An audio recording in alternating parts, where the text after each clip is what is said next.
Hello, guys. I hope you are doing amazing. I just want to thank you for tuning in. And before we really get into this, because I'm going to give you a step by step process on how I've made £35,000 this month. And it's not even the end of the month yet. Okay. But before we go into that, I want to tell you a bit about my story, just so you know that I am not a lucky person. Okay. When riches come, they never come by luck. So I'm from Manchester in England, and I grew up on a council estate in Gorton. Well, I moved from Openshaw to Gorton, right? Now, my mum was on benefits. My dad was in and out of prison and also on benefits. My nana was on disability and also on benefits. I mean, when I was growing up, there was no money around me. There was literally no money. And I was a misunderstood kid, to say the least. I just didn't get along in school. I was cheeky, I used to speak back, and I ended up getting kicked out at 13. Now, from the ages of 13 until around 18, I was on the streets hustling, right?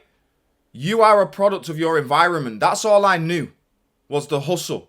And I was getting up to no good, okay?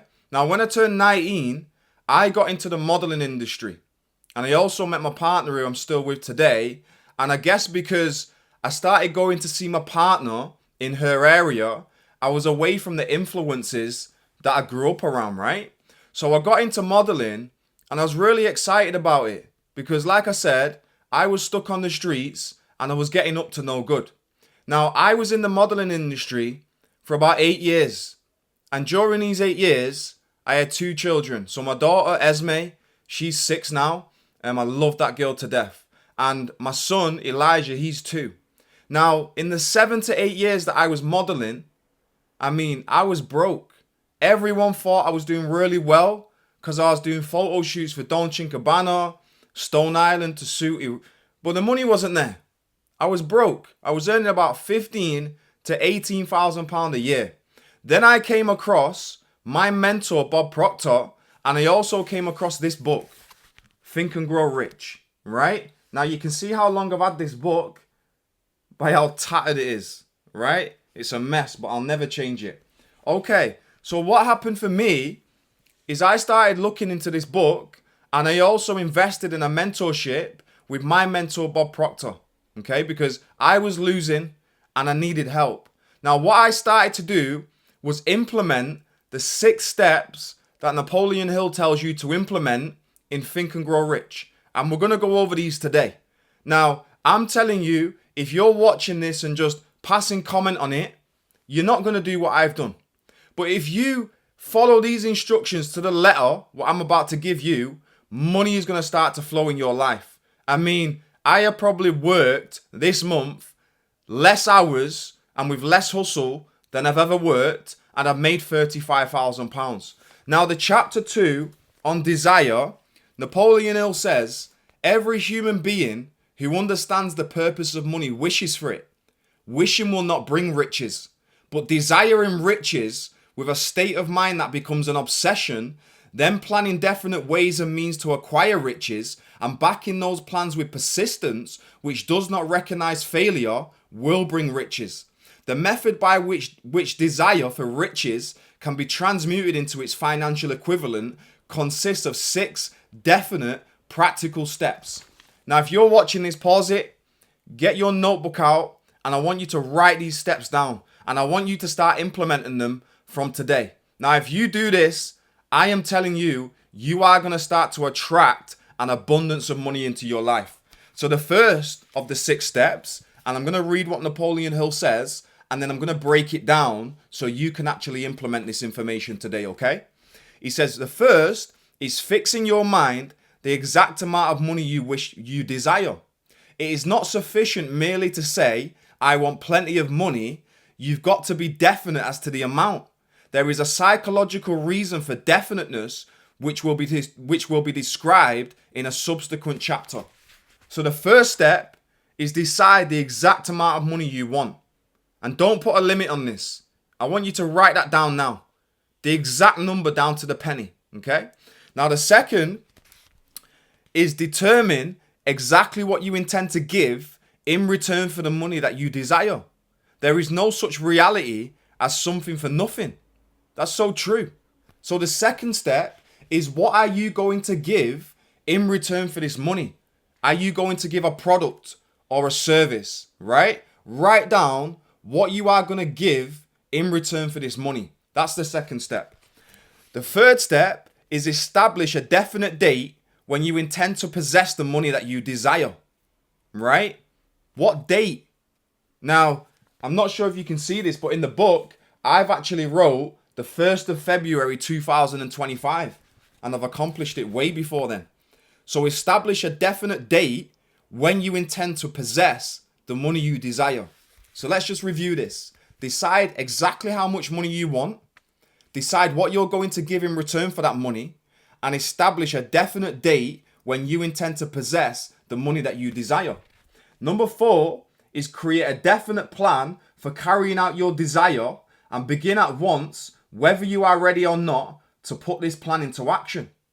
So you've got to have a plan, right? Now, even if this plan is weak, you need a plan, okay? My plan was to absolutely flood YouTube with so much value and do an online masterclass every single week and be of service. So that was my plan. So you've got to write down your plan. The 5th is write out a clear, concise statement of the amount of money you intend to acquire, name the time limit for its acquisition, and state what you intend to give in return for the money, and describe clearly the plan through which you intend to accumulate it. So this is where you've got to write out your written statement, okay? Now the 6th one, the most important one, is read your written statement aloud twice daily, once just before retiring at night and once after rising in the morning. And it says in big capital letters, as you read, see and feel and believe yourself already in possession of the money.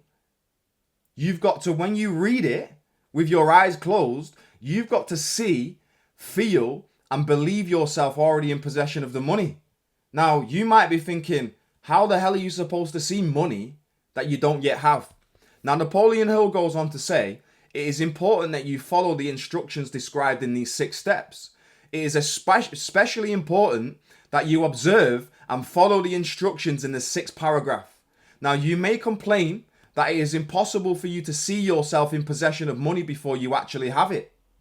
Here is where a burning desire will come to your aid. If you truly desire money so keenly that your desire is an obsession, you will have no difficulty in convincing yourself that you will have it. The object is to want money and to become so determined to have it that you convince yourself that you will have it. Only those who become money conscious ever accumulate great riches. Money consciousness means that the mind has become so thoroughly saturated with the desire for money that one can see oneself already in possession of it. I'm telling you right now, that is all I've done since the beginning of this year. I wake up and I say my written statement with my eyes closed. And whilst I'm saying it, I see the physical cash. Well, how do I do that? Well, I have a desire for money. It's saturated my mind. Okay? You've got to have a burning desire. Wishing for a thing is not going to bring it you. You've got to want money so much that you convince yourself that you will have it. Now, this is the power of auto-suggestion. That's what this written statement is. It's auto-suggestion. It's a suggestion from yourself to yourself. Now, Napoleon goes on to say somewhere in here that it's a known fact that if we tell ourselves a lie over and over again, we start to believe that it's true. Now, it says here the accumulation of money cannot be left to chance, good luck, or fortune. One must realize that all who have accumulated great fortunes first did a certain amount of dreaming, hoping, wishing, desiring, and planning before they acquired money.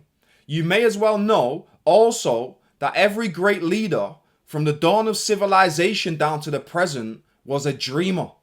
If you do not see great riches in your imagination, you will never see them in your bank balance. I mean, wow. That's exactly what I have done in the past 20 days to make £35,000.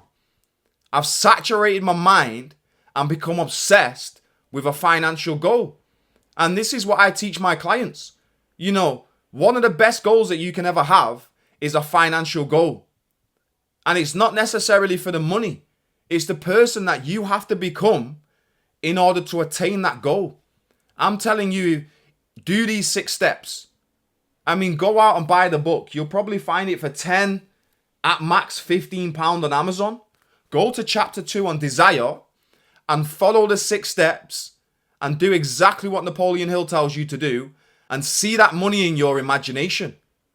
If you do not see large amounts of money in your imagination, I'm telling you now, you're never going to see them in your bank balance. So you've got to fantasize and dream. And I'm telling you, if you do this, you are going to take a quantum leap with your finances this year. Make sure you do the action step. It's to get this book and it's to follow the instructions on chapter 2 on desire and follow the 6 steps exactly how it's laid out for you. And don't forget to subscribe to this channel. If you're new here, I'm telling you, this is not a coincidence. We attracted each other. And I'm here to help you take a massive quantum leap this year. I'm Joel McLeod, and you have a fantastic day.